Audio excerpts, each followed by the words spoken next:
Views and opinions expressed are respectfully held and are shared for information and reflective purposes only.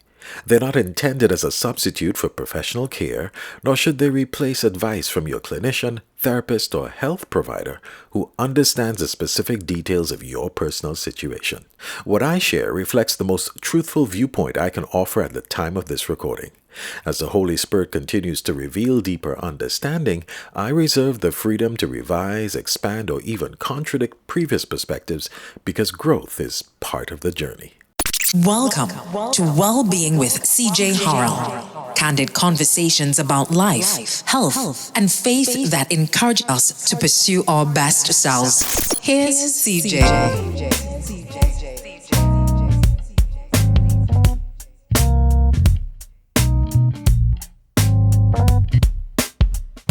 Relationships are beautiful. Well, until they're not. They're complicated. Whether it's a parent, partner, sibling, friend, or mentor, one truth remains.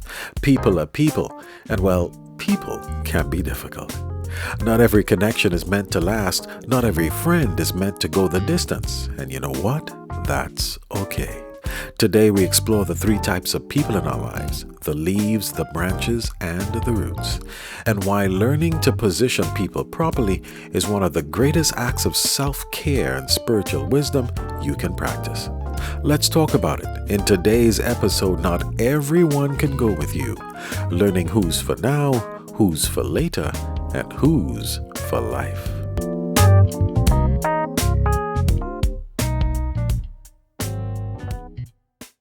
Good morning, good afternoon, good evening, wherever you're tuning in from. Welcome to Well-Being with CJ Harrell.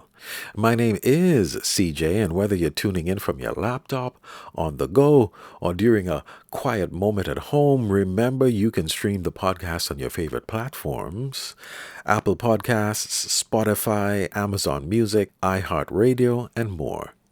Some of you are already locked on weekly, and I want to say thank you. And if you're new here, I'm grateful to share this moment with you. A big thank you goes out to all of you as well that shared your comments, reactions, and suggestions about the podcast over the past few weeks. They have been so encouraging. And this week, that encouragement, I tell you, has meant even more because preparing for this episode was a grind. Not because of the topic or the podcast itself, but because of me. There were so many times I walked into my home studio trying to push myself to get into the rhythm of things, and some days were just harder than others. So if you're like me, if you're on your own healing journey from whatever life has thrown your way, let's keep showing up. Let's keep growing. Let's keep healing. Let's keep pushing and walking this journey to wholeness together. In today's episode, Not Everyone Can Go With You, learning who's for now, who's for later, and who's for life. I can't think of anything I enjoy more than connecting with people. Out of all the experiences that life has to offer, I believe relationships are the most rewarding and important. I also enjoy getting to know people, although over the years that process has begun to look a little different for me, and I'll share more on that in a moment. For me, the journey of getting to know someone is often filled with joy and excitement.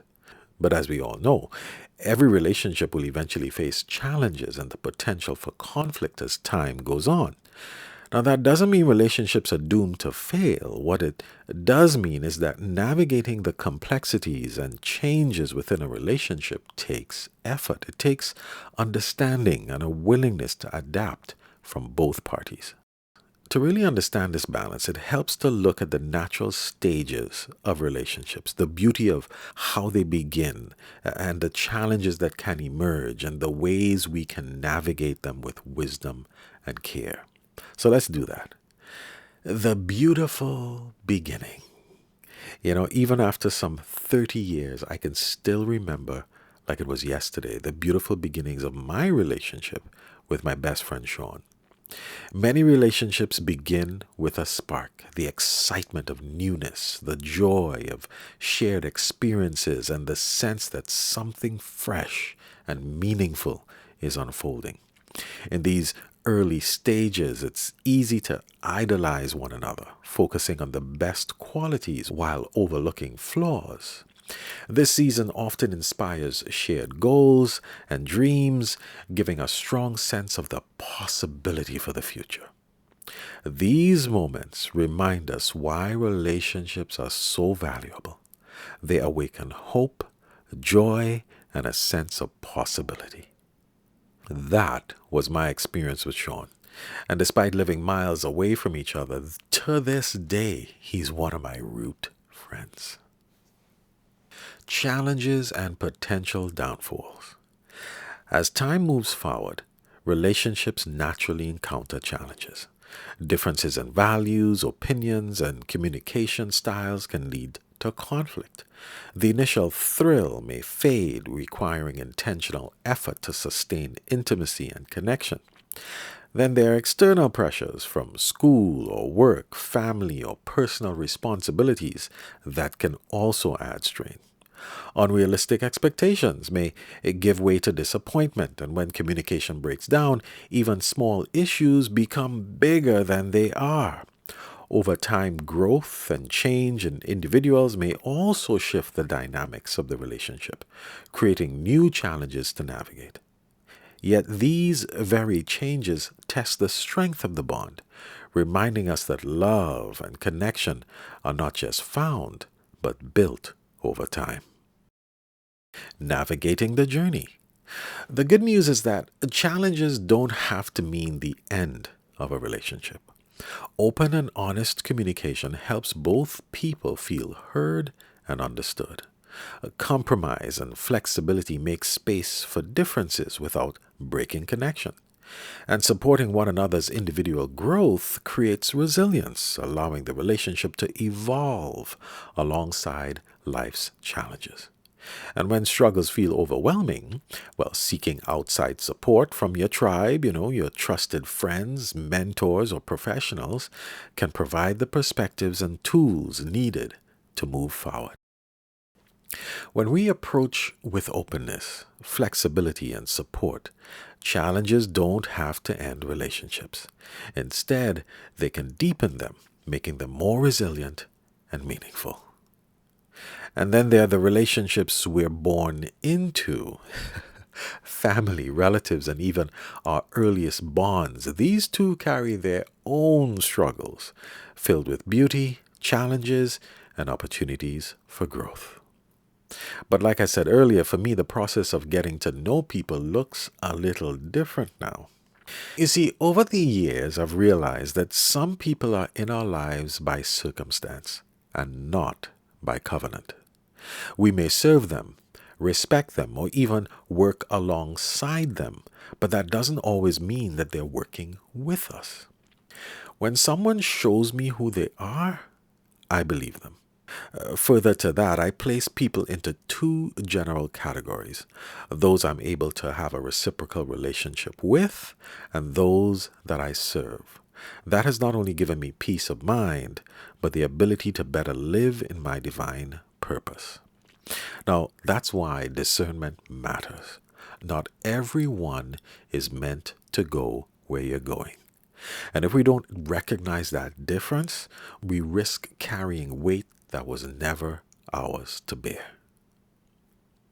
And in experiencing these stages, the excitement, the struggles, and the learning curve of navigating relationships, I've also discovered another layer: understanding who is truly meant to walk with me and who is only passing through. Now, this is a huge topic. There's so much we could explore, far more than one episode could ever cover. So for the next few moments, bear with me as I take a broad brush approach, one that I believe will still be meaningful and helpful. And by the way, as always, I'd love for you to lend your voice to this journey. So please feel free to share your insights, your experiences, or even the questions you'd like us to explore in a future episode. You can drop me a comment, or better yet, send a voice note to the Your Say segment. You could always click on the Your Say tab at the top of my website. And who knows, your thoughts may be featured in a future episode. So as we think about the role people play in our lives, I'd like to go back to the picture illustration I mentioned at the top of the show, made popular by Tyler Perry. Not all friends are the same. Some are like leaves, some are like branches, and a few are like roots. Understanding this is important because it helps us to see where to invest our time, our energy, and our heart, and who will truly walk with us through life's seasons. So let's take a closer look at what each of these kinds of friends can teach us about connection, support, and discernment. Leaf friends. When the sun is out, they're around. These friends are around during pleasant times, offering good company and support when things are easy and enjoyable. They might be colleagues you socialize with, acquaintances from hobbies, or fair weather friends who are only interested in the fun aspects of the relationship. When challenges arise, they may become less available or supportive, just as leaves fall off a tree in autumn. Imagine you planning a birthday barbecue. The weather is great, the music's flowing, and the vibes are light. You send out invites, and a bunch of people show up laughing, chatting, snapping photos. It feels like community.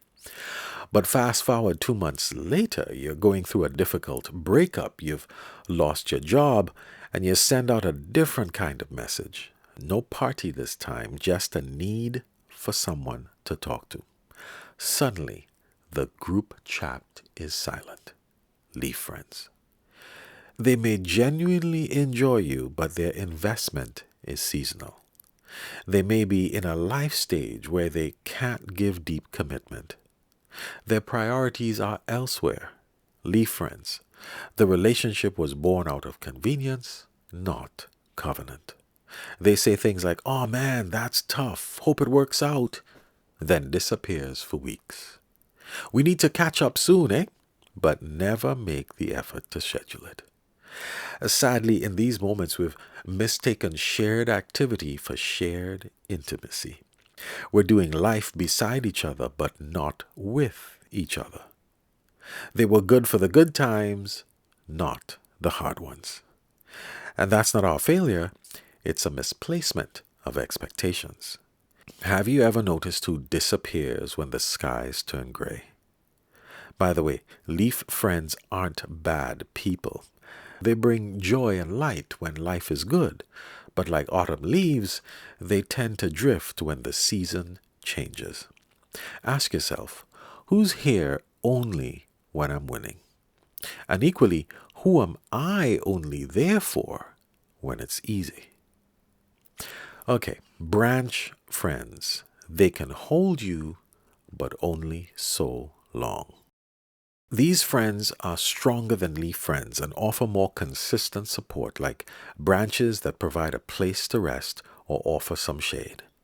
However, they may not always be able to handle significant pressure or challenges. They might be friends you can rely on for a period, but they may not be able to be there for you through the most difficult times. Branch friends will hold some of your weight, but only to a point. They want to be there, they often try, but when life's storms hit, their ability to support may crack under pressure. That's okay. Their role is real, but it's limited. The key is recognizing their capacity without resenting their limits. Shared goals or journeys keep you connected. There's mutual respect, but not always the depth to weather all storms. Life changes like work, a move, a new relationship can shift the dynamic. They say things like, "I'm here for you anytime," but never picks up when you actually call. "I wish I knew what to say," then avoids you for weeks. They mean well, they care, but they lack the emotional or relational capacity to walk with you long term. The problem comes when we keep trying to plant our soul on a branch that was never meant to hold us. They're supportive, but not anchoring. And then root friends, planted, present, proven. These friends are the foundation of your support system. providing unwavering loyalty, strength, and stability.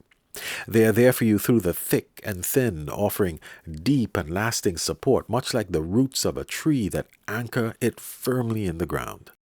These are the friends you can count on in any situation, regardless of the challenges you face. You're in crisis, loss, betrayal, or a major life transition, your root friend is there. You're not even sure what to say, but you don't have to.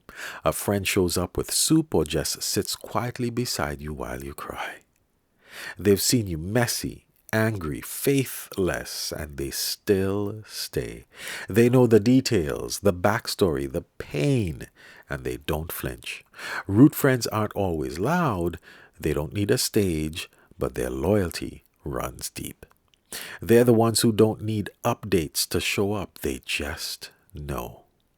These are the people who pray when you don't have the words, who stay even when we push away, who remind us who we are when we forget. They're not always visible, but they're always there. They nourish you from beneath the surface. They don't run when storms hit. In fact, they help you stand. With root friends, shared values go deeper than shared activities. With root friends, history is tested by time and trials. With root friends, we have a mutual willingness to give without keeping score.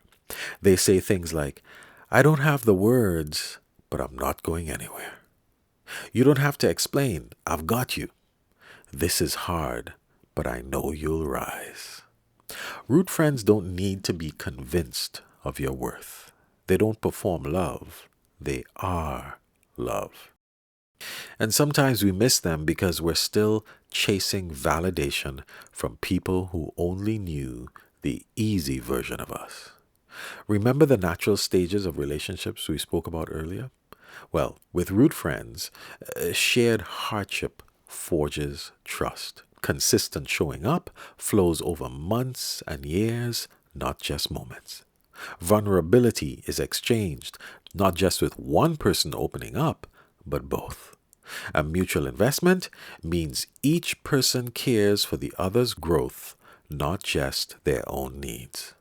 Oh, and another thing, root friends are rare. Now, it's not because they don't exist. It's because root friendship takes time, faithfulness, and intentional commitment. And let's face it, we're only human, and that means we can only be deeply rooted with a few people at any given time. If you're like me, you can count all your root friends on one hand, and that is not a bad thing. That means we're rich beyond measure. You see, true root friendship requires time. Years, not months, to truly know someone's heart. It requires presence. You can't be a root in too many lives because deep care is resource intensive. And resilience. Weathering not just good seasons, but hard winters together. Think about it. Who are your roots? And perhaps more importantly, who do you root for in return? Hey CJ, this is an interesting topic. I would say that I connect with people in the way they most need. Sometimes I'm a leaf, offering lightness and companionship. Sometimes I'm a branch, offering steady support. And sometimes a root, offering deep, grounding presence.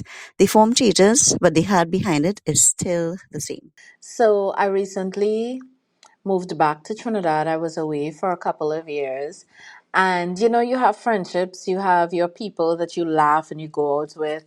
And I returned and I realized something was very different with one of my friends. And I think I was in denial for a while. So I kept on ignoring it over and over. And I'm like, oh, maybe it's just today, maybe it's just a day. And I realized, wait, no, like you need to stop. You have to accept that people change. And when it was good, it was good. And now it's fine. You don't wish them any harm. You wish them the best, actually. But that period of life, it's over. You move on and no hard feelings and yeah, like I think I'm fine. I'm very much fine. And I recently spent a day with two of my root people, you know. We went to church, then we went for lunch, and we just walked around the mall, and it was so refreshing. And at the ending of the day, you know, we all sent each other texts that we were home, and it was a reminder that even if you live in different parts of the world, when you connect with your roots people, it's amazing. It's refreshing. Like it just pumps life right back into you. It's like a sugar rush. And you know that you found them when you're apart and you come back and absolutely nothing has changed, but it's pure pleasure and fun and encouragement and, you know, just all round support. And I'm happy that I have root people. You're listening to Wellbeing with CJ Harrell. When titles fall short.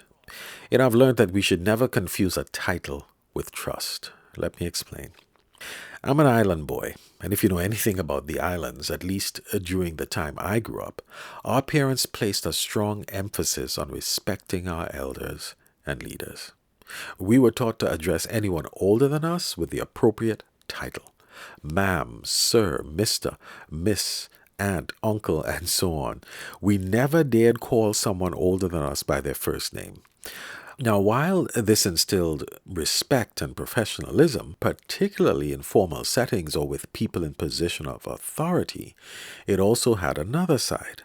Sometimes it led to an abuse of power because the idea of relationship was prioritized over the actual quality of connection.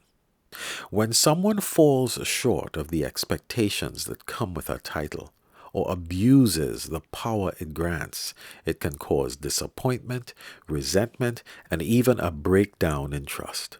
And further to this, tension can build when familial titles aren't backed up by mutual trust, or when the relationship lacks the nurturing love and respect needed to truly sustain it.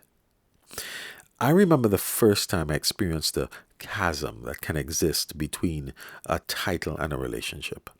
I was about 7 years old, but even at that tender age, the idea of respecting my elders, especially those in a position of authority, was challenged in a way I can only fully understand now.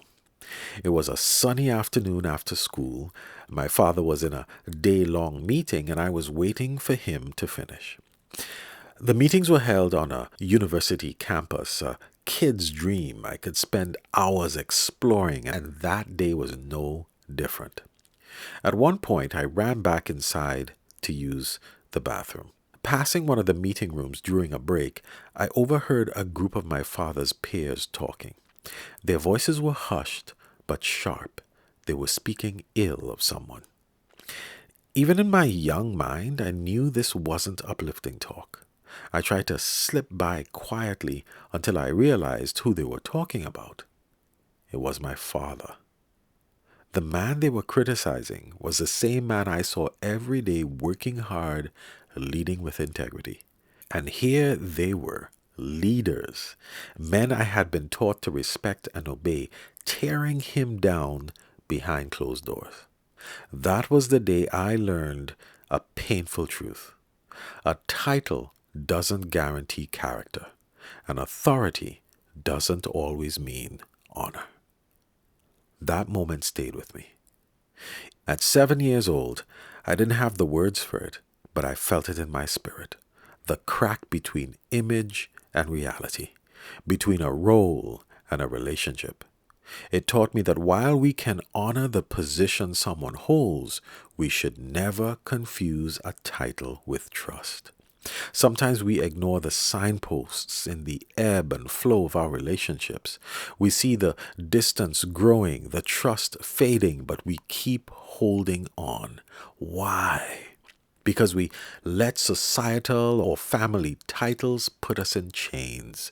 Teachers, boss, colleague, brother, sister, mother, father, as if those titles alone demand lifelong commitment, even without the mutual love, respect, and care that must be nurtured and maintained over time. But titles don't guarantee trust, and roles don't replace relationships. Titles aren't enough. Let's pause for 3 self-check questions. Have you let societal or family titles put you in chains? Think about it and be honest with yourself. If the title were gone, would the relationship still exist? Are you holding on out of love and respect or out of guilt and obligation? Does this relationship bring mutual growth, trust, and care, or are you the only one showing up? And this is why I have changed my approach to relationships. And when I say relationships, I mean all relationships. As I mentioned before, I now place people into 2 general categories: those I'm able to have a reciprocal relationship with, and those that I serve. Now, I want us to look inward for a bit because I want to focus our attention on the difference between our friends and those we serve. Too often we confuse serving with having a mutual friendship. Now, this is not to say that those we serve aren't friends. I'm using the term loosely here, simply to distinguish between the people with whom we share an active, ongoing two-way relationship, including family, and those we serve as fellow human beings walking this journey alongside us.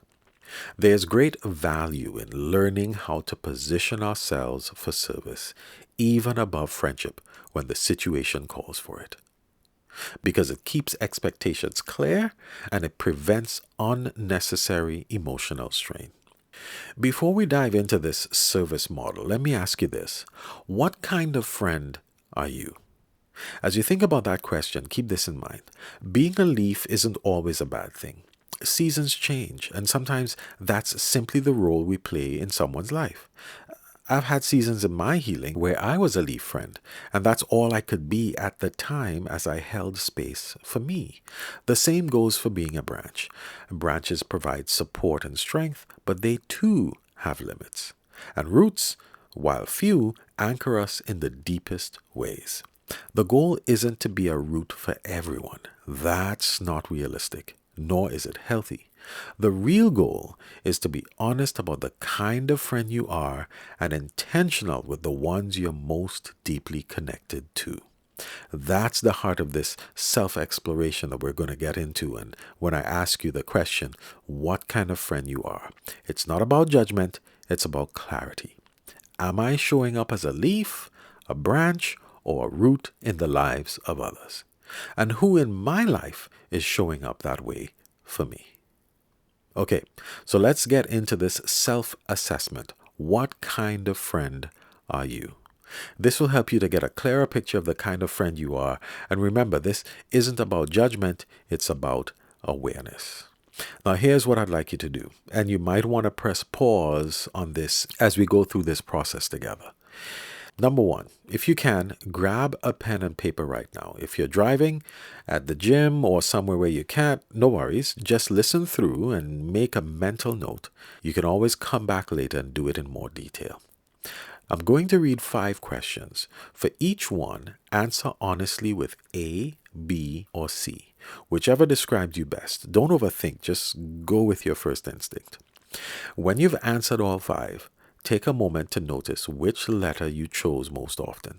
That will show you if, in general, you lean toward being a leaf friend, a branch friend, or a root friend. After the questions, I'll walk you through what each result means and how you can reflect on it. Ready? Let's begin. Number 1. When a friend is going through a hard time, I, A, offer a quick text or prayer, but let them handle it. B, check in for a while, but if it drags on, I step back. C, stay connected and present, even if it's months or years. Take a moment to choose your answer. Number 2. If a friend's crisis clashes with my plans, I, A, wish them well and circle back when things settle. B, try to adjust, but only if it's not too disruptive. C, Rearrange priorities if it's truly important. Write down your choice A, B, or C. Number 3. How much of my friend's real story do I know? A. I know their highlights and recent events. B. I know their ups and downs, but not all the deep stuff. C. I know their history, flaws, fears, and dreams, and I love them still. Jot down your answer. Number 4. Do I give as much as I receive in friendship? A. Honestly, I tend to receive more than I give. B. I give sometimes, but I notice when it's not balanced. C. I give without keeping score. Take a second to be real with yourself and write your answer. And number 5, the final question. How consistent am I over time? A. I connect in bursts, then disappear for long stretches. B. I'm around most seasons, but sometimes pull back for months. C. I'm steady. Even if the communication style changes, I remain present. Make your answer, and that's the last one. Now let's score everything. Take a look at your responses. Which letter did you choose most? A, B, or C? Whichever one it was, that's your dominant friend type in this season. Mostly A? Well, you're a leaf friend. You bring joy in certain seasons, but you're not built for deep roots in this connection. And that's okay, as long as you're honest about your capacity. Mostly Bs? You're a branch friend. You can carry weight for a time, but some loads feel too heavy to sustain. You're important, but your depth is situational. Mostly Cs? You're a root friend, deeply invested, weathering storms with your friend. You are rare, and because of that, you need to guard your capacity so you can remain strong. Now, before we move on, I want to invite you to pause and reflect on a few questions. Either journal them if you can, or think about them quietly for a few moments. Did your results surprise you or confirm what you already knew about yourself? Are there people in your life where you've been a leaf or branch friend, but they may need you to show up as a root? Where might God be nudging you to grow in how you show up for others? And just as important, who in your life is a root for you? Take a moment to be grateful for them. Now, let's look at service. For years, I've confused serving someone with having a mutual friendship. I've often ended up frustrated and even hurt when I prioritized people who didn't prioritize me in the same way.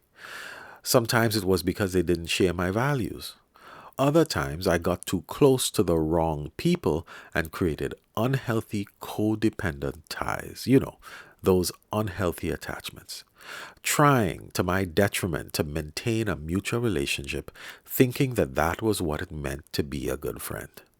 What I didn't realize was that some individuals were never meant to be mutual friends. They were simply people I was called to serve. Proverbs 18:21 says, "There are friends who destroy each other, but a real friend sticks closer than a brother." This reminds us of the importance of choosing true friends over many casual acquaintances. It warns that leaning on superficial relationships can lead to ruin, while a loyal and supportive friend can be more valuable than even a close family member. But the passage does something else. It also points us to the kind of friend we are called to be, not only to those we share deep bonds with, but also to those we serve as fellow human beings on this journey. We may not always treat one another this way, but the scripture calls us higher, to be good neighbors, a brother and sister to our fellow man, recognizing the great value in every person. It reminds us to be the embodiment, exemplification, and the expression of our Creator, especially in the way we live with others. There will always be those we walk with and those we're called to serve. A matter of fact, our neighborly service is really an overflow of the riches we experience with those we walk most closely with, our root friends. When we are deeply rooted in love, trust, and support, it naturally spills over into how we serve others around us. It's from that place of abundance that we can extend mercy, kindness, and care not only to those in our circle, but also to those God places along our path. Luke 10:36 to 37, the story of the Good Samaritan captures the heart of being neighborly friends and strangers. And Galatians 5:13 says, "For you have been called to live in freedom, my brothers and sisters. But don't use your freedom to satisfy your sinful nature. Instead, use your freedom to serve one another in love." A beautiful command to turn love into action through service. There will always be those we walk with and those we're called to serve. Knowing the difference, that's peace of mind. So it's important we don't blur the lines between the two. Service is not the same as intimacy. Serving means putting someone else's needs first, regardless of our standing with them.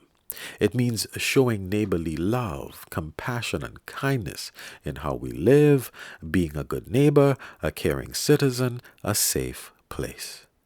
At the heart of it, that is a call to be for others what we so often wish someone would be for us. But the difference is we do it in a spirit of service, respecting our boundaries and not demanding anything back, just letting it flow out of love. And here's the truth. Not everyone we serve should have a seat at our inner table. And when we understand that, we protect our peace and position our relationships where they belong, including those of service. We serve when we bring a meal to someone who's grieving, when we mentor a person in need of guidance. We help a neighbor repair their fence after a storm. We donate our time, money, or skills to help others thrive. We pray for someone, even if they'll never know. We walk together when we share our deepest joys and sorrows with each other. We call each other just to check in, not only when there's a crisis. We challenge and encourage one another to grow. We can be vulnerable without fear of judgment. We invest equally in each other's lives, dreams, and well-being. Here it is. Serving is about giving without expecting anything back. And walking together, it's about mutual investment, trust, and shared journey. Knowing the difference will keep your relationships healthy and your heart at peace. Hey, CJ. So, boundaries are such a difficult thing for people to grasp. I know for myself personally, in my healing process, I have really learned that boundaries are not about other people, they're about me. And setting boundaries is okay and healthy.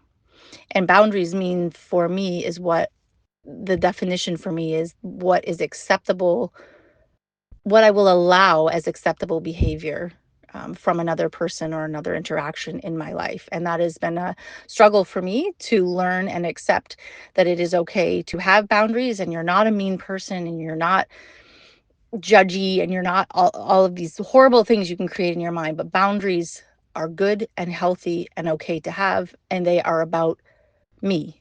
And learning my worth through those boundaries is a very, very difficult process, but very, very rewarding all at the same time. Many years ago, I was in a psychology class and was introduced to what was called a concentric circle activity. Now, when I say concentric circles, just picture dropping a stone or a pebble in water, and you know how the ripples just spread out. So you have the smaller circles, and then the medium-sized circles, and then the larger ones on the outside. So just imagine that on paper, represented on paper. Now, this wasn't the first class, and my colleagues and I had built some form of working relationship. So, as an illustrative exercise, we were actually placed in pairs, and each member was given a blank drawing of concentric circles. And so we sat there, observing the circles moving around each other and listening as the lecturer went on to define each one. So, for instance, the smallest inner circle represented the core and inner experience of the holder, and each successive circle represented a well defined position of individual people in relation to that core experience. Now, we were then asked to place one X on any part of any circle where we believed our partner belonged in our lives. And then we were asked to exchange the drawings. Woo! Mm. Boy, were there surprises in the room. For while some persons had placed their partners very near their core, their partners placed them somewhere along the outermost circle. And there was silence in the room. In spite of how emotional the moment was, I believe that whether or not we draw it out on paper, such an experience of the mind and heart is actually necessary for relationships. You know, when I think about it, I have long believed in correctly defining relationships. And I believe that if we fail to do so, abuse is inevitable, and that steals our peace. Once persons and relationships are clearly defined, so are my expectations of them. You know, if I keep insisting that a stick performs the function of a key, that is a sign of mental illness. Similarly, my peace comes from defining people based on the reality of who they are and not the fantasy of who I want them to be. And you know what? I promise, great peace lives here. Do you have an opinion, experience, or reflection you'd like to share? Your Say is your space to speak your truth. Send us a pre-recorded voice note for a chance to be featured on the podcast. Whether it's a personal story, a lesson you learned, an insight that needs to be heard, or your thoughts on the show itself, this is your opportunity to be part of the conversation. How to participate? Click on the Your Say tab at the top of the website. Record your voice note. Keep it concise and clear. Enter your details to complete your submission and tune in to the podcast. Your voice might be featured on an upcoming episode. Because your voice matters, this is Your Say.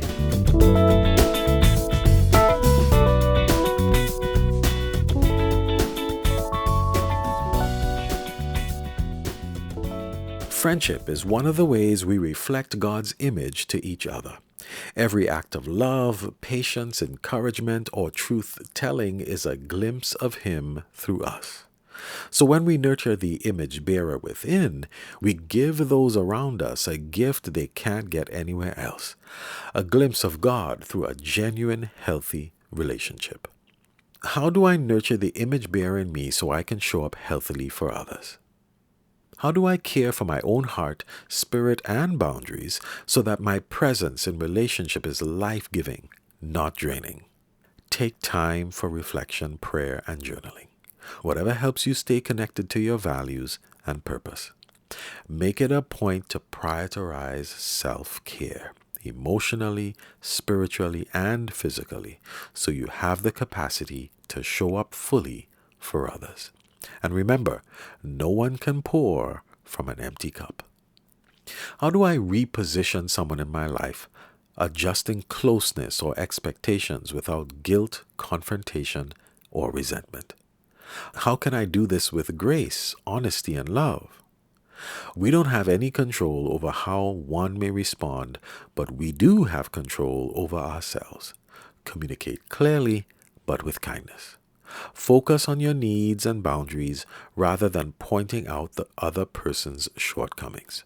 Try using phrases like I feel or I need instead of placing blame. And if you need to adjust closeness, do it gradually, giving space while maintaining respect and goodwill. What boundaries do I need to set to protect my peace, my energy, and my capacity to serve and connect authentically? Notice what drains or energizes you in a relationship and set limits accordingly. Be consistent. Boundaries work best when they're clear and predictable. And remember, boundaries aren't rejection. They protect both you and the relationship, allowing it to grow in a healthy way. Applying these steps can help us nurture deeper friendships, serve others more effectively, and grow in our own resilience and wholeness. Take some time after this episode to reflect on what feels most urgent for you to implement. Even one small step can make a big difference. I think boundaries in friendships present themselves um, almost almost obviously based on the friend, based on the friendship. It's circumstantial. Sometimes both persons know this is this is where we stop, and that can be a friend, um, a best friend. It just depends. There's so many circumstances. If we're talking about um, more than friends, another level or layer of um, boundaries present themselves. However, in family relationships, those boundaries become even more important as you become older and become an adult, learning to think for yourself.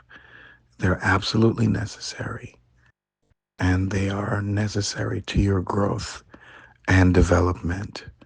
Should you ignore them, I believe you hamper the next phase of your journey in life. Without those boundaries and pushing on them, if they're set by, let's say, a parent, then you lose. Love and respect always plays a part. However, your journey is super important. And your journey and your destiny and your purpose. My parents passed away the last 3 years, 2021 my father and 2023 my mother. And I became the primary caregiver of my parents, the executor and POA. And within the 5 year span of my parents passing on, getting sick and passing on, I was catapulted into, shall we say, aloneness or separation from everyone, lost relationship, lost, just detached and disconnected from family because I was trying to salvage and to take matters and deal with matters and things that have to do with the nature of death and funeral. I just wanted to share some light that coming out of the other side of it, I'm still grieving, but it took me 2 years thereafter to be able to find a place of my own. And within those moves, I had to declutter. It reminded me of my walk in life that there's always going to be a move, there's always going to be changes in one's life. And as we get older, you look for stability. And what I have found at this season, as CJ has mentioned many a times, is that had I not gone through this very challenging time in my life, I'm pretty sure I wouldn't have grown. So my spiritual growth and my faith has increased largely. I was raised as a Christian. I had my share of, as we know it, falling out of faith. And I continue to try to stay close to him and keep him as my guiding light. And it is true to the word in the Bible about this too shall pass, and experiencing the peace that passeth understanding more and more as I am in my solitude. I am really blessed fully. It's very, very soothing, and it's very comforting to have somebody that is not judgmental, is not manipulative at all, but rather strives to work with the hurts and the deficiencies that have been created by toxic relationships that our relationship can become something better and that I can become something better. So that person will see my positives, and they'll see my strengths, and they'll also see my weaknesses, but they will try to focus more attention on the positives than the negatives, so that that doesn't end up being the reason why I do or don't do something. So in past relationships with toxic and people that have just got self in mind, it has always been a notion of changing. Always a notion of changing me to become something that they wanted, or thought that they needed, and it didn't matter how that happened. It could be chopping you at your knees, telling you that you're not good enough, telling you that you're not man enough, that you need to step up, that you're not the shepherd of your home, all this kind of stuff, and not taking into account anything that you've dealt with or are dealing with as it relates to your thoughts and your mind and anything like that. So, and the root person wants to stick around. The root person wants to stay. They want to stay in your life. They want to be a part of your life, and they want to watch. They want to watch you grow, and they want to grow with you as well. And that is so refreshing. And in the space that I'm in now, I've had to set boundaries with friends, and I've had to set boundaries with family as well. At first, it was extremely. It was scary. It was scary to look at somebody that you've known for a very good part of your life, and to realize that you need to have space with that person. And so, setting boundaries with friends was challenging, but not too bad. And it's just a matter of setting a self boundary, not necessarily going to the person saying, "Hey, I need us to be this way now."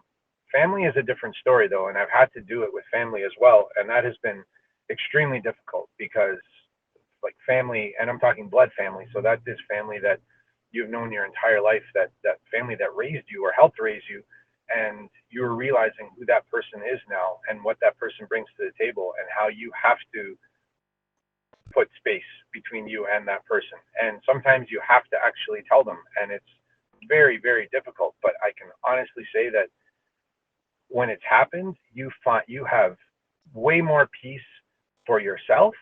You see things far, far more clearly, and you have that person not dragging you down and not dragging you into their own dysfunction. Everyone in your life has a place. The problem is we often give the wrong people the wrong seats at the table of our hearts. Some are leaves, beautiful for a season, but not built to stay. Some are branches, they'll support you until the weight gets too heavy. And some are roots, rare, deep, faithful. They hold you down when life gets stormy. The wisdom isn't in cutting people off, it's learning where to place them. When you master that, you protect your peace, your purpose, and your energy. So here's your challenge this week. Take inventory, reposition where needed, and remember, not everyone can go with you, but those who are meant to, well, they won't let you go. Friendship isn't about perfection, it's about presence. Whether we find ourselves as a leaf, a branch, or a root in someone's life, what matters most is showing up with honesty and care. Friendships shift with the seasons. Some are brief and light, while others carry us through the storms. Instead of holding with guilt or fear, we can learn to embrace each connection for what it is, grateful for the lessons and love it brings.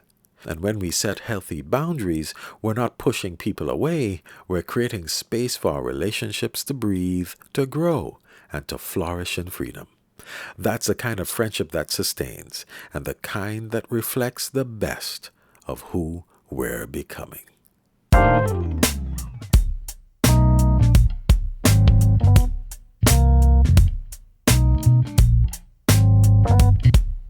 With so many things competing for our time, I just want to say thank you. Time is precious, and I am truly grateful you chose to spend some of yours with me today.